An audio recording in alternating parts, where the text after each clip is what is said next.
Bene, bentornati. Introduco i prossimi ospiti che, come dire, inizieranno l'intervento che segue. Il titolo dell'intervento è La lingua del giallo. Perché il giallo? Perché abbiamo con noi in collegamento Monica Longobardi, docente di filologia romanza del Dipartimento di Studi Umanistici dell'Università di Ferrara, Matteo Rivoira, che è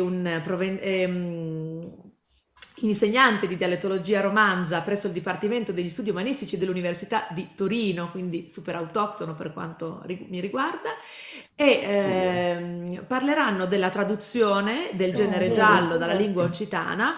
E Monica Longobardi in particolare, che è anche una provenzalista, si occupa di traduzione di testi dall'occitano. Oggi parleremo in particolare, Monica, correggimi se sbaglio, della traduzione dei testi di Joan Gagnaire, che è anche qui con noi e quindi presto apparirà nello schermo, e lascio ovviamente a loro la parola. Io ho presentato i ruoli, ma chiaramente i contenuti sono tutti quanti, come dire, appannaggio dei nostri ospiti. Vi ringrazio e auguro a tutti quelli che ci stanno ascoltando una meravigliosa ora, perché so che il loro intervento sarà molto molto interessante e anche particolare rispetto a quello che si pensa di solito in base al giallo e in base alla traduzione da una lingua come l'occitano. Grazie mille, buon ascolto. Bene, grazie mille. Speriamo di non aver messo troppe aspettative in questa ora, di cui però, come dire, sono abbastanza certo che sarà interessante per il livello dei nostri interlocutori. Io mi limiterò in realtà a fare gli onori di casa, a fare qualche domanda e a spormi in qualche considerazione. Allora, abbiamo tra di noi, come avete sentito, Monica Longobardi, ben nota al Premio Stano perché l'abbiamo più volte ascoltata, l'ultima volta appunto nella scorsa edizione, quando si era cimentata con la traduzione di un testo inerente alla pandemia, della peste di Max Lucchette. Monica Longobardi è una provenzalista, una filologa, ma una filologa e una provenzalista che ha passato le colonne d'Ercole, diciamo così, no? Che si è spostata verso la letteratura moderna, cosa che in Italia è rara, forse la parola inadatta, diciamo unica, forse l'unica antecedente è proprio Fausta Garavini. Si è lanciata in questa avventura, affiancando, integrando avventure anche molto complesse come la traduzione dei classici latini, no? Satiricon di Petronio, le Metamorfosi di Apuleio, testi complessi, difficili, sperimentando la traduzione, una traduzione anche creativa. E questa volta ci viene a parlare della sua ultima fatica, che vedrà presto la luce, che è la traduzione di Vautres che m'avait tuade di Joan Gagnaire. E a questo proposito mi è particolarmente grato presentare la sorpresa di oggi, cioè siamo riusciti alla fine ad avere l'autore qua con noi. Joan Gagnaire, anche lui è una presenza nota al Premio Stana perché lo ha vinto nel 2016, se non vado errato, facendo riferimento ad altri testi, e conosciuto anche attraverso un video che ha circolato. Questa volta lo intervistiamo, abbiamo la fortuna di averlo qua con noi come autore di una serie di gialli. E qui, come dire, dissento da chi mi ha preceduto, i gialli sono una cosa interessantissima. I gialli in occitano per me sono il top della letteratura di intrattenimento, diciamo, ma non solo di intrattenimento, perché scopriremo, grazie a Monica, che le cose sono un po' più complesse. Io mi permetterei di lasciare la parola a Joan Gagnaire, se volete parlare nulese, carcaren de vostre libre, e quindi lasciare la parola prima di tutto a Joan Gagnaire e scrivaire, cioè scrittore, quindi ascoltare dalla sua viva voce un pezzo del suo libro. Poi lo tradurremo e gli faremo un'altra domanda. Oh, buongiorno a tout le monde qui, sei tot heureux de sei come votrei. Monica, buongiorno, te salude. E Matteo, merci plo per tu azzurro del motivo, de che un motivo per me da a me, a poter me, come dire, venire come votrei per teleconferenze qui. Alors, oui, Monica, tu voulais qu'elle lise d'abord le texte en occitan, ok? Sì, Eh? grazie. D'accord. Entre l'occitan, l'italien, le français et tout, donc il faut faire attention à ce qu'on dit. Alors, vous lisez donc le texte en occitan et Monica, après, vous le lisera avec qui, là, il tombe, hein? Ah, io dico. Alors, avec qui? Cos'è dire di noi? Che io panà alla glicina, che non hai sciocchito men pa che lo plascio, ma fin finale, ai miei avua, che io ero na, treina docuta dello cugina, e te gli avevo tuso rimpiticau correa raugna, che l'Alessandrino, che faceva luminza, erano bravo fenno, e li lasciavo de ten en ten sopra la sopra. Il resto ero de più maleisi a dire. Ma l'ugei zarado gran, ci convidaven a dire tutta la verità. E beh, oh, c'era realtà di l'universo, non so mai potevo avere caucore a mascia, chapai o il parei di grola, il manteo che fai più métier a degu. E je creerai si voulait. E il y avait un porto d'Uberto, un volume, et pas une quitte bru. Il n'y avait pas de mau, il passava un codei. Ma vous jurez che lo fanno, il rodei a morto. J'ai connu d'abord, che non hai vu d'autre a Chauveil. Ah, hai pas traînat in lo sombra, vous promette. Auriò più manca che qualcuno mi trova davanti al cadavere. Hai preso il garoppo e mi sei tirato ch'io. Bon, l'uscia, il faccio più métier. Le coup de tengu, che non hai fatto il coup de tengu? J'ai foutu l'ai. Che vorrei che non faccia do rusa di bussa, del chamaboum e del poudre per luna? E le papier? Ben, Poirier. Ah, ben non. Tu coche avevo betu le bulli dell'Alexandrino, che era un po' gras, ma i figli mi avevano devirato il ventre, e lo schiaccio mi prendeva a 200 metri di logaro. Hai pas potuto tenere rivale al cagadore. L'hai d'un vei, hai posa culotta in dei pughi, e chi papier. Il rouge de main che lo vio, che orio bravamente brenamo pantalù. D'Arno Guillem e il piavolo viei Rudiglio e il scecutre du chemin lo tetto, che non pare credere, che un tipo c'è roletto di un corridore dello stolorio, trovano fenno morto, li pano su un sa, e c'entorno butti su un saretù come si dice, veiti che lo fai lo duprem, e che trova re dei miei, che ti siete boi salitiu, e lo papier lo mai sersa dell'auto d'Ordogno. Vicky. Merci, merci. Siamo qua entrati subito nel vivo della lingua limosina e adesso entriamo subito nel vivo della traduzione italiana per poi venire a qualche cosa di più. Prego, Monica. Mi si sente? Sì? Certo. Bene, allora ho scelto per cominciare questo brano perché è un brano comico e Gagnaire sa mischiare sapientemente le parti macabre, e più drammatiche, più patetiche, alternandole a queste comiche, ecco, e divertenti. Rodiglia, tanto per spiegare un po' la situazione, è un barbone. È un barbone che occasionalmente diventa anche un collaboratore dell'indagine, sempre a modo suo naturalmente. E in questo caso ha derubato proprio la morta, la vittima, e senza sapere l'importanza dei documenti che c'erano in questa borsetta. Lui era lì per rimediare qualcosa. E questa parte che traduco vorrei che si sentisse tutta l'oralità, no? Tutto il modo così divertente di parlare di questo povero sciaurato che si trova a confessare quello che ha fatto, e poi si riscatterà. Allora, sì, pensò di dire che no, non c'era andato alla Sglicinas, che è la pensione dove era la morta, che quel posto nemmeno lo conosceva, ma alla fine preferì confessare che c'era andato a ronzare dalle parti delle cucine dove c'era sempre qualcosina da rosicare.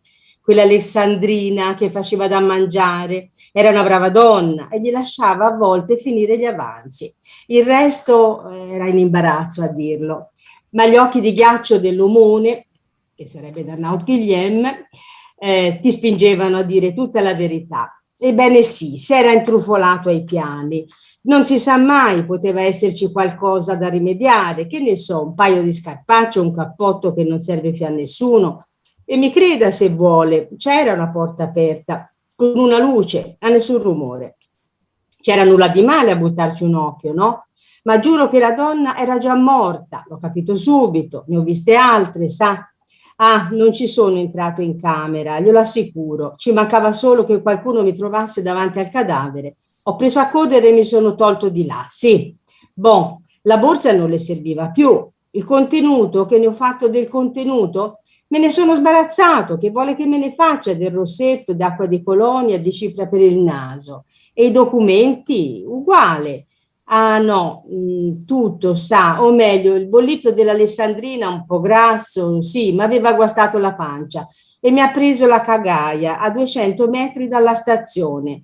Non ho avuto il tempo di arrivare ai cessi e allora, vedi, ho mollato le brache dove ho potuto e quei fogli per fortuna che li avevo, altrimenti avrei imbrattato i pantaloni.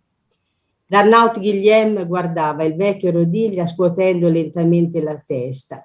Non era da crederci, quel soggetto là si intrufola nei corridoi dell'hotel, trova una donna morta, le ruba la borsa e se ne torna a spingere il carretto come se niente fosse. E vedi un po' che gli prende la cagarella e non trova niente di meglio che pulirsi il culo con i documenti più ricercati dell'Alta Dordogne.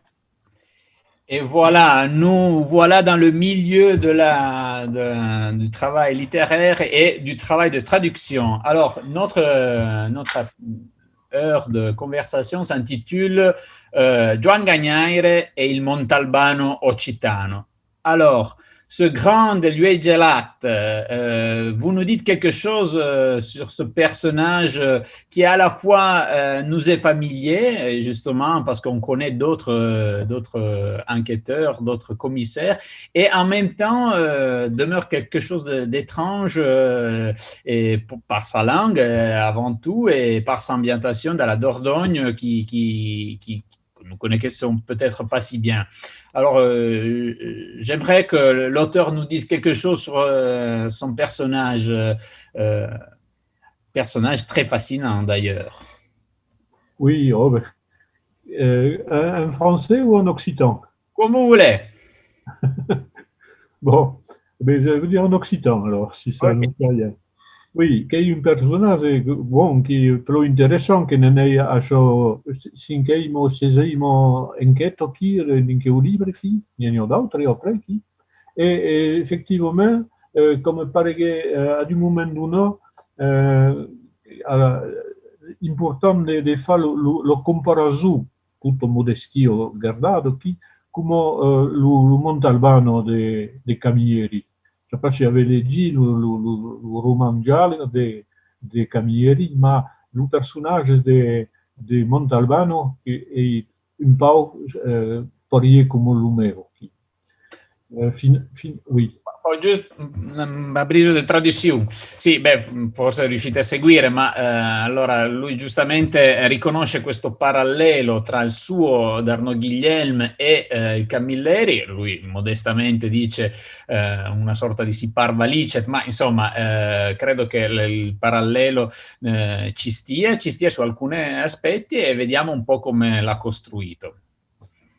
Oui. Alors, qu'il y a un commissario che va sur la cinquantaine, qui, à peu près, che è solitario di novitto, perché ci fanno l'AIC, a Coca-Noda,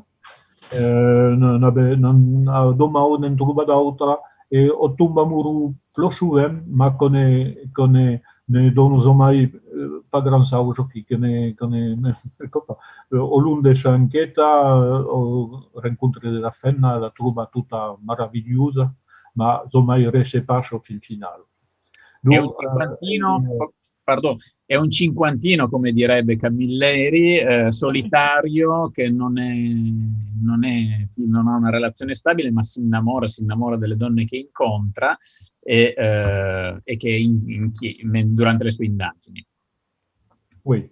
Alors, è toujours un po', come dire, le monde le trova un po' endormi, come se ero pas bien éveillé, ma che ero che pas totalement vrai, perché a Bunei ho veduto tu, de temps en temps au verio, e il mondo comprende che il pas un caucù, un fascio caucù che ha vu e ha impia tutto ciò che fu vedere.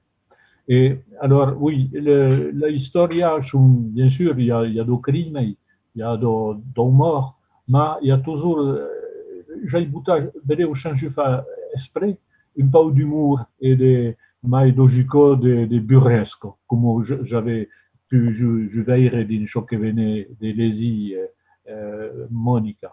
È un personaggio che sembra sonnecchiare, diremmo noi, no? Che sembra mezzo addormentato e poi di colpo si sveglia e le persone capiscono che non stava dormendo. È un personaggio che certamente le storie hanno crimini, morti, ma in questo macabro l'autore ci ha inserito, dice forse senza volerlo nemmeno tanto fare, un humor, l'abbiamo letto un esempio di questo humor a volte nero, a volte non nero. Mm-hmm.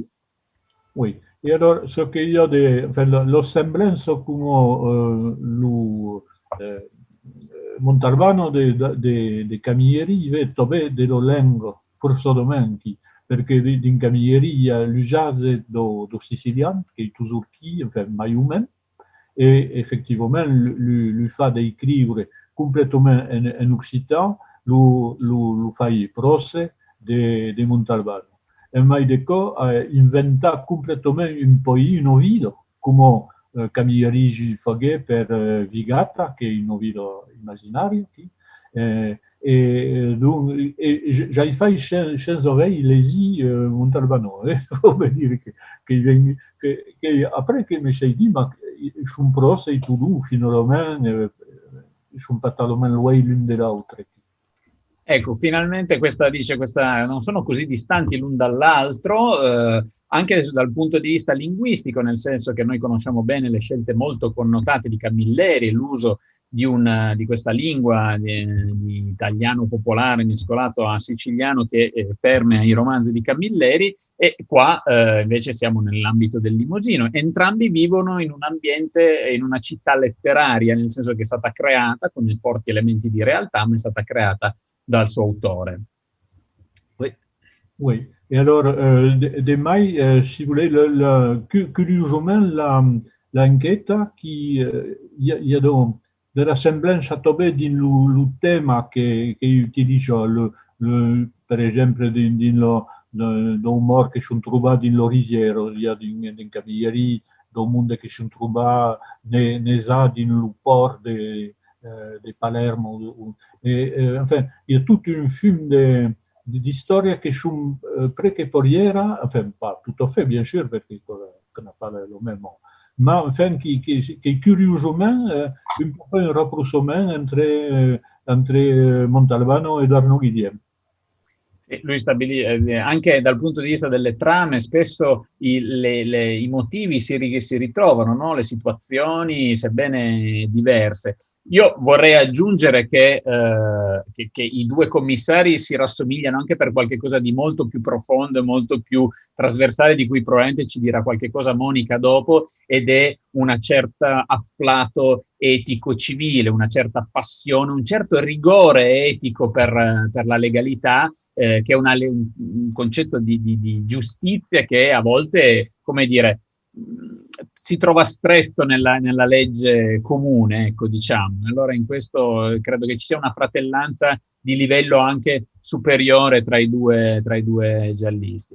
Io ringrazio moltissimo Joan Gagnaire di aver partecipato, so che ha un altro impegno e che dovrà assentarsi. Leggeremo il suo giallo, io l'ho già letto naturalmente, lo leggeremo, avremo la fortuna per chi non pratica l'occitano, di leggerlo in traduzione, con testo a fronte, perché la grande novità di questa traduzione, di cui ci parlerà adesso Monica, è quella appunto di un testo che nelle intenzioni ha anche un indirizzo didattico, ma di una didattica, mi permetto di dire, non necessariamente universitaria, non solo universitaria, ma una didattica in generale più ampia di avvicinamento di un lettore italiano poco avvezzo a confrontarsi con un'altra delle grandi lingue romanze che Joan Gagnaire ha saputo illustrare in modo così brillante e così vivo. Plan Mercè è... Merci Matteo, merci Monica, allez, adiciats a tutti. Arrivederci, un bacio.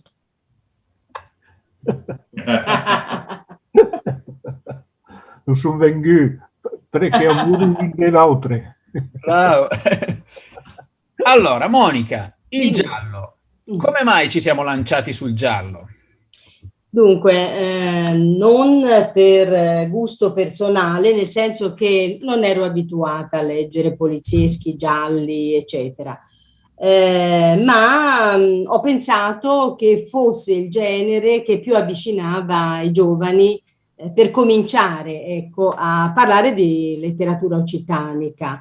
E perché? Perché forse è un genere un po' più conosciuto, ecco, dai ragazzi, per poi affrontare forse anche cose più complesse. Ma la scrittura di Gagnaire è una scrittura letteraria, ha una caratura retorica bellissima, quindi non si tratta di polizieschi di puro consumo, di paraletteratura.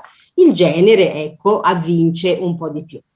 Piuttosto perché ho cominciato da questo Bautres, che è il terzo della serie.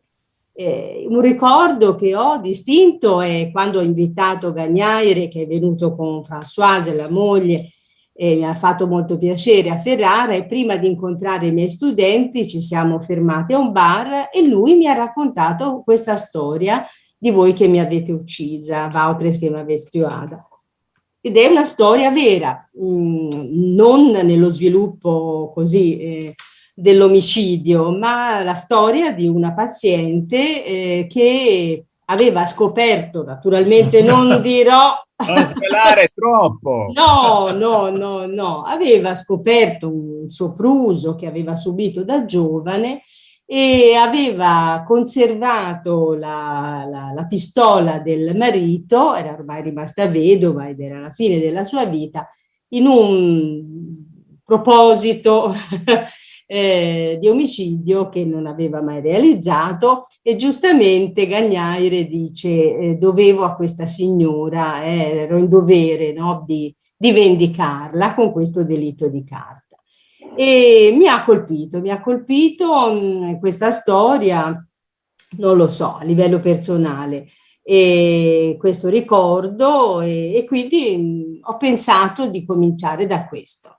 Gli ingredienti poi sono i medesimi della serie, quindi si è detto questo macabro, si è detto l'umorismo, abbiamo appena letto questa capacità, no, anche di distendere con una risata, che è un po' anche la necessità di Arnaud Guillem, insomma, di alleggerire la sua vita, appunto, e il suo impegno, la sua indignazione, il suo vissuto molto, diciamo, patito, perché è un ragazzo dell'assistenza e quindi non ha genitori, è passato da esperienze molto brutte di famiglie affidatarie e quindi, insomma, anche il suo vissuto lo porta a odiare i soprusi. E quindi in buona sostanza, ecco, c'è questa necessità anche di ridere, sorridere ed essere indulgente, un'altra caratteristica, anche verso queste figure un po' dispari come quella di Rodiglia. Naturalmente il tutto viene condito da un macabro, forse un po' di situazione, ma dobbiamo pensare, e forse non l'abbiamo detto, che Gagnaire è medico, è esercitato questa professione per 30 anni. E questo l'ha predisposto a osservare la realtà, quella dei suoi pazienti, da cui tra l'altro ha rimparato questa lingua maledetta, lingua maudicia, che non gli era stata così insegnata dalla famiglia, insomma, sempre per quella vergogna che si ha dei dialetti o delle lingue non ufficiali, insomma.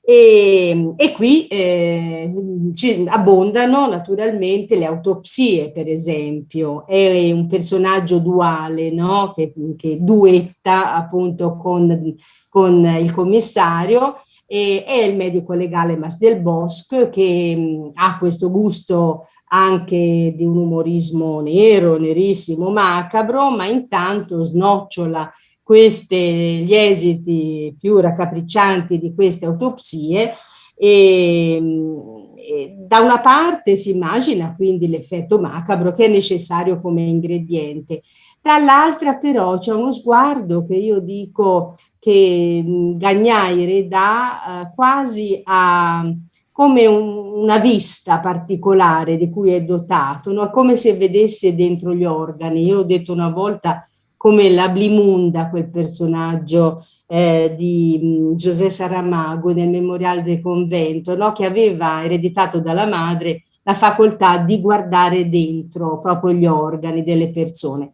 E questa vita, ecco, e questo destino biologico è interessante, no? Perché viene scrutato dall'interno, salvo poi essere interrotto da pallottole non tanto vaganti di chi ha maturato e covato rancore verso queste persone che muoiono, in questo caso 2 medici.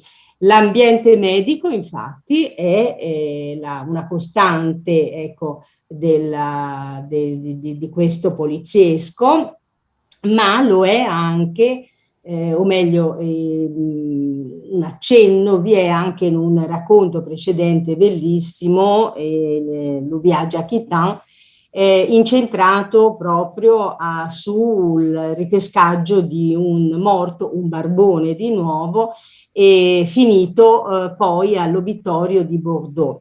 Perché questi corpi di queste persone così senza possibilità di riscatto venivano, mi raccontava proprio Gagnaire, venivano venduti, praticamente si autovendevano per essere mantenuti in vita fin quando appunto morivano. E c'è una scena molto macabra che poi mi ha detto Gagnaire, che è un'esperienza di lui, studente di medicina a Bordeaux, che lo ha colpito e per 20 anni ecco, ha sofferto e elaborato fin quando non ha scritto questo racconto, liberandosi in parte di questa ossessione. Ecco. Quindi il medico e lo scrittore si compenetrano per tante ragioni.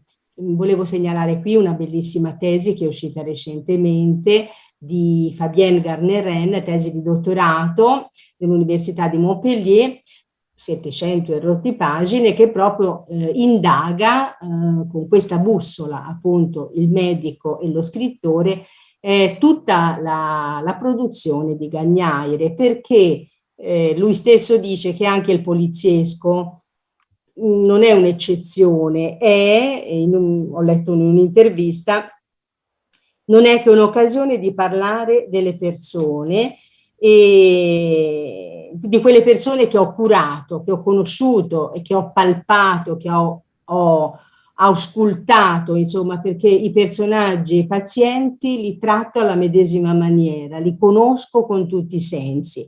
E che ho spesso accompagnato alla morte, per cui questa vicinanza della morte, confidenza dolorosa della morte, delle menomazioni, delle ferite, dell'animo e del corpo, ecco, nel poliziesco lui le declina in un genere, ecco, in cui la morte è configurata naturalmente in questo modo.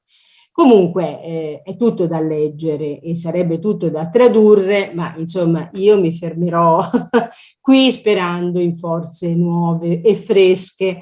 Ma insomma qualcuno doveva iniziare a rompere il ghiaccio, no?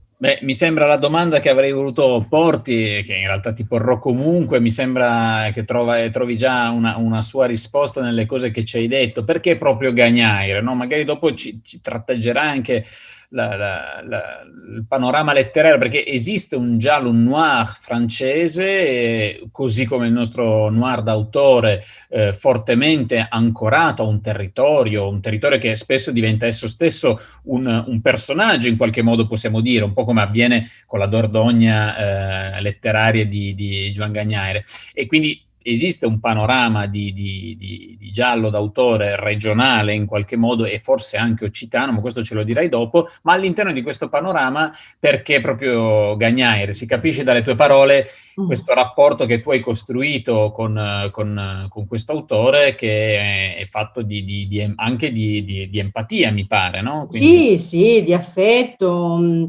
Gagnaire è molto generoso e come tu sai in letteratura e in traduttologia, così come si chiama, il rapporto tra chi traduce e l'autore non è sempre roseo. Invece in questo caso Gagnaire è una persona molto generosa e mi ha dato tanti suggerimenti che fra l'altro ho conservato e metterò nella pubblicazione perché è molto spiritoso, non sono solo spiegazioni, sono veramente anche cose amene che solo lui sa e sa porre in questa maniera spiritosissima. Gagnaire, ma forse occupandomi, per carità, io mi sono occupata grazie a Fausta Garavini dai miei 60 anni in avanti, i miei primi 60 anni, chiamiamoli così, di Occitano, perché prima d'allora io stessa colpevolmente non conoscevo la letteratura occitanica moderna e contemporanea e ho sentito questa esigenza di risarcimento, ecco, sempre paladina di qualche fede e ho pensato dai, gli ultimi 5-6 anni li dedico, poi naturalmente ho apprezzato moltissimo leggendo queste cose Gagnaire, quindi avevo letto qualcosa, ma proprio l'ho conosciuta ad Ostana nel 2016, tu hai rammentato, ricordo esattamente dov'era e insomma come ci siamo conosciuti, subito ha cominciato a raccontarmi appunto delle cose, della sua esperienza di medico, delle sue ossessioni, insomma c'è stato subito un gran legame. Dopo è venuto appunto a Ferrara, dopo nel 2018 c'è stato questo convegno dove eri anche e quindi ci siamo affiatati. Ha una scrittura bellissima e ha questo mix che io apprezzo molto di macabro e di umorismo, ecco l'umorismo che secondo me rende questa lettura veramente divertente, salvo poi appunto insomma essere anche, non lo so, molto umana, molto no? Empatica, c'è l'orrore e la pietà. Lui dice che in fondo la compassione è la qualità principale di un medico e di un uomo e si sente questa compassione, si sente la curiosità verso le vite, infatti i suoi polizieschi sono molto corali, quindi non si riducono no, a uno scheletro così di cose meccaniche, di situazioni meccaniche un po' prevedibili dato il genere. C'è tutta un'umanità di personaggi, di vite che intersecano quella principale che naturalmente deve condurre, come dice lui, in maniera molto più stringente no, ad una dimostrazione. Però è proprio bello seguire anche queste figure secondarie, in questo caso le mogli, le amanti, le infermiere, appunto questi medici che sono avidi e corrotti, che sono alle volte vittime, alle volte comprimari, ma insomma sono tutti ambienti che lui sa e personaggi che lui sa sagomare in maniera impagabile, quindi è una lettura completa, un'umanità completa che lui guarda talvolta con grande severità e tal'altra anche così, appunto, con indulgenza. con quest'occhio che lui ha in particolare, perché mi sembra dalla sua vita, dalle responsabilità che si è preso civili e politiche, con grande attenzione verso gli indifesi, perché tu hai letto gli altri polizieschi e sai che uno è dedicato proprio ai soprusi e gli abusi perpetrati proprio ai danni degli handicappati nelle strutture che dovrebbero contenerli e difenderli. E questo non è invenzione, perché lui dice negli anni in cui appunto mi sono occupata, no, occupato di questa difesa, quindi di questo mondo in fondo adiacente, no, a quello del medico, sono venuta a contatto con una realtà, e questa in particolare la definisce la cosa più sordida che ha dovuto trattare ed elaborare letterariamente. Però poi ce n'è un altro che parla anche degli zingari, del mondo degli zingari, e altro ambiente che lui ha conosciuto, anche con molta attrazione verso la loro cultura. Oppure un altro che parla di traffico di organi, e quindi ritorniamo agli organi, no? Che sono in fondo una componente che lui non può fare a meno di trattare, di osservare. E in questo io ho detto una volta che c'è una scena della macellazione del porco, che sembra una scena così, un cameo. Lui ritorna al paese dai genitori adottivi per questa macellazione del porco, però io ci ho visto tanto un'uccisione, una spartizione, cioè una cosa molto sanguinosa, tant'è vero che lui dice gli ripugna a lui assistere a questo dolore di questi animali che sentono l'arrivo della morte, e quindi lui prova ad arrivare quando è già tutto finito e lo si mette in grandi paioli e lo si cuoce. E quindi è una bella scena corale, ma dove queste trippe, questi sanguinacci, insomma, ti fanno parlare, ti fanno pensare ad altri organi, ecco. E tanto è vero che i medici e i macellai di campagna, in particolare uno è soprannominato il trippa, insomma, no? E spesso si chiamano alla medesima maniera, per esempio, cioè gente che fa a pezzi, no? Copaire, quelli che fanno a pezzi i pazienti nelle cliniche di lusso, e il povero maiale, diciamo, nelle cucine di campagna. Però il parallelismo vige ed è impressionante, e siccome questa storia ha a che fare con gli organi, ecco, insomma, la leggi non come una scena di costume. E anni fa, facendo un parallelo un po' ardito, ricordo di aver letto di un'intervista di Primo Levi alla quale chiedevano come faceva a conciliare il suo essere chimico e il suo essere scrittore, e lui rispose: io sono scrittore proprio perché chimico, nel senso che lui nella chimica, nel suo sapere chimico, attingeva come un serbatoio di immagini e di figure che poi diventavano nella sua prosa bellissima e limpida, letterarie. E in questo senso qua Gagnaire è il suo essere medico, cioè lui evidentemente non ha fatto il medico, ma è stato medico, è medico, Bravo, no? sì. E lo si vede sia per tutte le cose che dici tu, sia per effettivamente questa empatia che lui riesce a stabilire con i suoi personaggi, che è un'empatia molto ben costruita, talmente ben costruita che è chiaro che non è costruita, non so come dire, è naturale, Sì. è un qualche cosa che gli viene.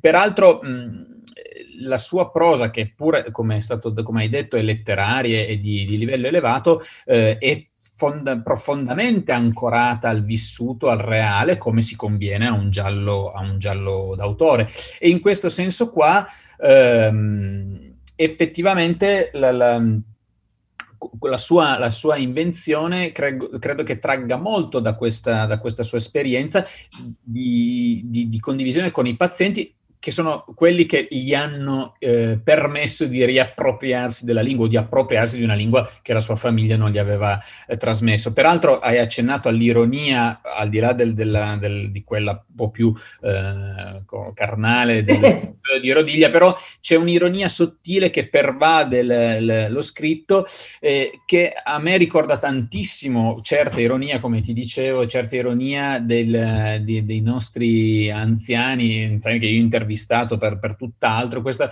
sempre riuscire a raccontarti le cose e poi infilarci un qualche cosa di traverso, di uno sguardo obliquo che in qualche modo gli permette di prendere le distanze da una situazione anche difficile e in qualche modo salvarsi, no? Ricordo le testimonianze di un ex internato militare che raccontava questo incontro con un generale inglese, diceva il gran generale, e poi abbassando il tono, era poi mai pagare grande, cioè in realtà non era molto alto, no? E tutto questo gioco di dire una cosa e poi in qualche modo il suo contrario. Mi permetto di inserire qui un paio di considerazioni sulla lingua, perché sulla lingua, sul limosino, e poi vorrei che in qualche modo mi rispondessi invece su qualche cosa rispetto alla tua opera, al tuo cimento di traduttrice, che è tutt'altro che banale. Joan Gagnaire scrive in limosino. Che cosa significa? Significa che scrive in una delle varietà dei grandi dialetti dell'occitano, un dialetto settentrionale che condivide diversi tratti con l'alvergnate e con il vivaro alpino, che è quello che si parla nelle nostre valli. Lo scrive usando la grafia classica, scrive una lingua normata, quindi scrive in uno standard che è occitano, ma è occitano inevitabilmente regionale. Non esiste anche l'occitano classico, l'occitano, o meglio, l'occitano standard, l'occitano larc, come dicono alcuni, in realtà è basato sulla varietà linguadociana, quindi anch'esso è regionalmente connotato. Quindi lui stabilisce questo parallelo con Montalbano che secondo me dal punto di vista linguistico regge fino a un certo punto, perché il mondo in cui vive Darno Guilhelm è un mondo monolingue, occitanofono, tutti scrivono in occitano, ci sono immigrati, essi stessi parlano occitano, c'è questa ironia di fondo per cui giunge anche al partito delle 3P, no? Partì per la purità occitano, in cui si prende gioco dei militanti oltranzisti perché sono raffigurati come un partito di xenofobi di fascisti sostanzialmente, con cui ogni tanto la polizia ha a che fare. Quindi c'è questo gioco linguistico che effettivamente crea una situazione straniante per certi versi, perché è scritto in una lingua che ormai pochi parlano, pochissimi scrivono, chissà quanti leggono, ma si può leggere, implica un tirocinio, un po' come quando ci si confronta le prime volte con la prosa di Camilleri, se vogliamo continuare nel parallelo, non essendo siciliani, dico naturalmente. E nel contempo però rimane una lingua che da un certo punto di vista è la lingua normale, non necessariamente regionalisticamente connotata, e al contempo però mantiene salda la sua dimensione popolare, che si vede, la sua dimensione, più ancora che popolare, la sua dimensione orale, il suo legame strettissimo con l'oralità, che viene reso attraverso una serie di scelte, per esempio quella di non appiattire, di non piallare in una prospettiva normativa, come alcuni suoi recensori francesi, occitani francesi, hanno in qualche modo, gli hanno un po' criticato, secondo me del tutto in modo indebito, perché la forza di questa lingua nasce proprio da quella essere riuscita a non sganciarsi dalla Dordogne, che è la sua patria, e pur essendo diventata una lingua per altri. Traduttrice di una lingua minore, modicia, maledetta, quindi una lingua interrotta in qualche modo. Come l'hai risolta? Dunque, non è semplice.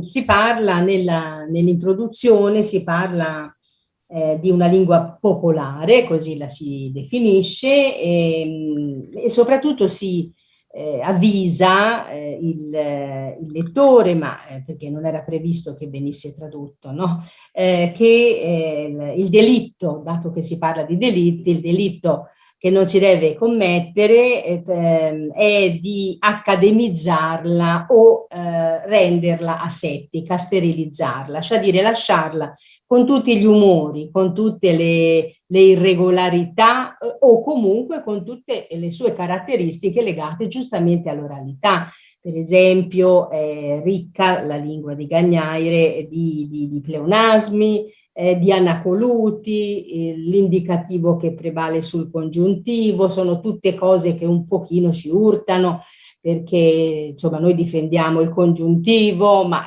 come si sa anche nella nostra oralità insomma vacilla, e soprattutto lui stesso, commentando nelle sue generose chiose che mi ha dato i detti, i termini, i soprannomi, i modi di dire, spessissimo dice questo è proprio perigordino, questo è occitano, questo è proprio tipico di, e quindi una tipicità linguistica, ma anche appunto queste caratteristiche di una lingua viva e molto mossa, che una volta che viene tradotta e di nuovo riassestata in un'altra lingua, l'italiano, insomma, non deve essere troppo mummificata.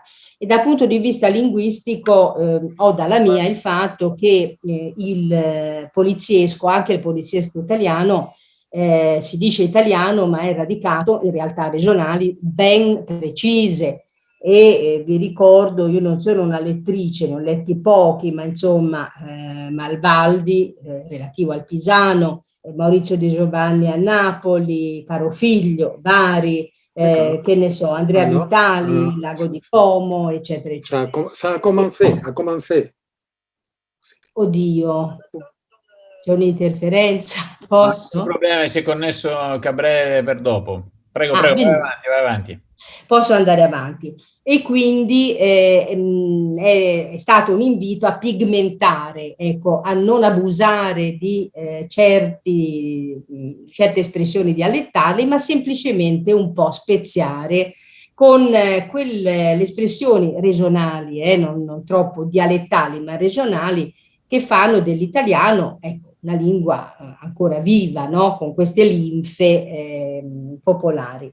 E allora l'esempio dei traduttori di Montalbano è significativo, e infatti ne ho parlato nell'introduzione. I due traduttori di Montalbano, e deve essere un cimento ben difficile, che sono Serge Quadrupani, come si pronuncerà, comunque Dominique Vittoz, per chiaroscurare un francese che sarebbe monolitico, attingono l'uno appunto al provenzale, alle loro origini, e l'altra addirittura variante desuete del suo franco-provenzale. Quindi, come vedete, si cerca sempre di trovare una lingua mista, e quindi in questo quindi ho attinto ad alcuni semplici frasi, dialetti che nella mia esperienza, io sono toscana come sentite, ma è 40 anni che vivo in Romagna, quindi ho usato sgavagnare, ho usato invornito, per dire un po' addormentato, ma ho usato anche ravanare, come si dice a Bologna, ravanare nella rumenta, e quindi nel retrum, no? Nelle discariche. Ho usato parannanza nel caso del grembiule del trippa, no? Che quando ha già ucciso il porco e lo ripiega e corre verso un'altra gola. Ma ho usato anche delle forme del mio toscano, che ormai è desueto perché ho 100 anni anch'io, e io mi ricordo della mia nonna, e quindi ho usato scionnare che vuol dire appunto destarsi, oppure ho usato per renifler, che è molto comune e che vuol dire tirare su con il naso, nasicare, ecco, nasicata. E guardate che in italiano o usi una perifrasi, ma in una traduzione pesante, o se no il termine è ben difficile, tirare su col naso. E poi ho tradotto i soprannomi. I nomi nelle traduzioni non si traducono, ma i nomi parlanti sì. E allora è stato un divertimento. Per esempio, lui è spiritosissimo,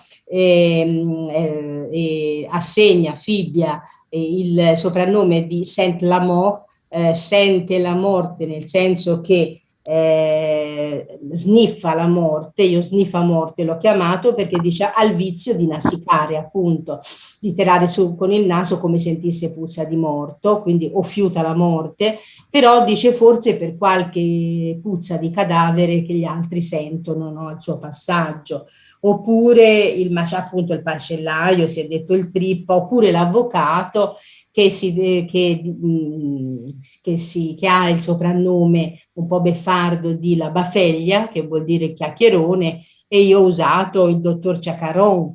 Insomma, anch'io ho messo insieme così qualche termine naturalmente diluito nella prosa per non appunto usare un italiano del tutto piatto e standard e quindi mi sono divertita a usare questi termini, anche un po' della mia vita, quindi dal toscano scusate, al romagnolo, ecco, al romagnolo.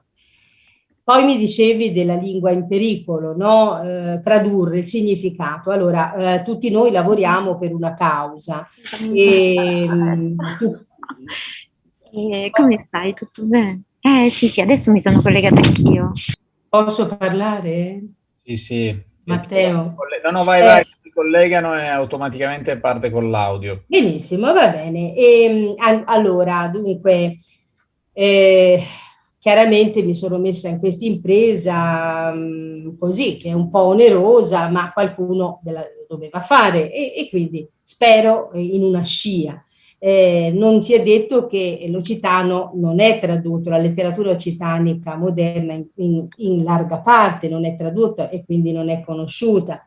Quindi occorre un lavoro, anzi un lavoro sistematico, occorrerebbe. E quando questa lingua è in pericolo, uso le parole di Antonio Prete, questa dice, vi leggo: difendere tutte le specie linguistiche oggi che la loro sopravvivenza è minacciata è un compito ecologico e dunque politico del traduttore. Ogni lingua sembra attendere il transito in una nuova lingua per potersi rinnovare. Tradurre è forse cercare nel corpo vivo delle altre lingue e nel respiro del nuovo testo qualche lontano riverbero di quei suoni e di quei silenzi. Speriamo che di questi silenzi dell'occitano, insomma, non ce ne siano troppi e che sia una lingua silenziata, come è stata silenziata nei secoli, dal francese, non sia del tutto silenziata dalla globalizzazione, dal disinteresse, dal fatto che non esista come interesse verso questa cultura. E poi dice ancora Prete, e in questo mi vedo, che tradurre è un'impresa amorosa. Lì per lì, l'ho detto, mi ha un po' colpito, ma è vero. Quello che io faccio lo faccio anche per amore delle persone. E Gagnaire è veramente una persona generosa, simpatica. Non vi posso parlare delle cose divertenti, addirittura mi ha detto hai fatto una congettura che non è vera, ma se avessi conosciuto, a proposito di un film, il film che tu presumi, no, a cui abbia alluso, ci avrei messo quello, dice, t'autorizzo a cambiare il testo, capito? Dice, naturalmente non l'ho fatto, però è così generoso che dice, è un'idea migliore della mia, cambia pure il testo. E appunto Prete dice, è questa impresa amorosa, e dice si viaggia in una lingua che si deve conoscere, magari per tradurla, nelle sue foreste, nelle sue meraviglie, però attraverso la propria lingua. E questo infatti mi ha indotto a, non lo so, anche a rivangare tanti termini che ho dimenticato, ma che mi hanno ricordato, insomma, persone che non ci sono più, che non le pronunciano più, e quindi è veramente un sommuovere, ecco, rimuovere anche tanta realtà linguistica che ricordo. Grazie mille. Sì, l'immagine del rapporto amoroso è molto più bella. Io ricordo di aver letto del traduttore di Kafka che invece paragonava la traduzione di Kafka a uno stato di malattia, ecco. Però in entrambi i casi mi sembra la cosa interessante questo corpo a corpo che uno deve appunto, dare con la doloroso. traduzione, tanto più in un caso di una lingua come questo, no? Per cui si deve creare, inventare più che ancora che quando si traducono le grandi lingue standard, un corrispettivo adeguato e credibile. In questo io, che ho visto alcune anteprime della traduzione, posso assicurarvi che il lavoro di Monica è un lavoro veramente apprezzabile e encomiabile, che il libro vi consiglio di leggerlo, ha un ricco apparato di note, che permetterà proprio a chi vuole seguire Sì, i molto fasi di semplice. questo ingaggio di ricostruire tutto il percorso. Ti lascio ancora la parola e poi chiudiamo perché E chiudiamo sicuramente. Volevo spendere veramente una parola per ringraziare l'editrice Veronica Fresta, perché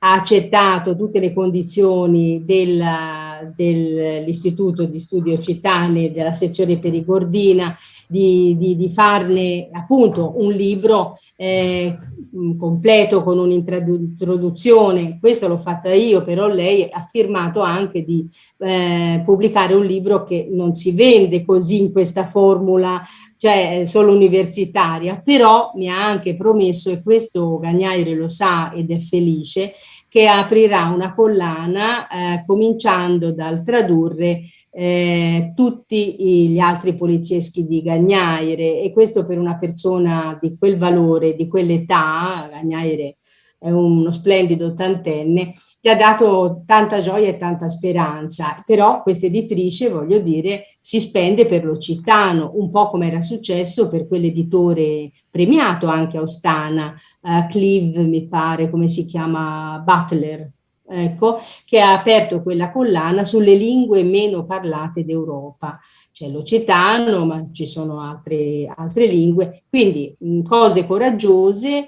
Per fortuna qualche editore fa anche una scelta coraggiosa, appunto, e non di grande tornaconto.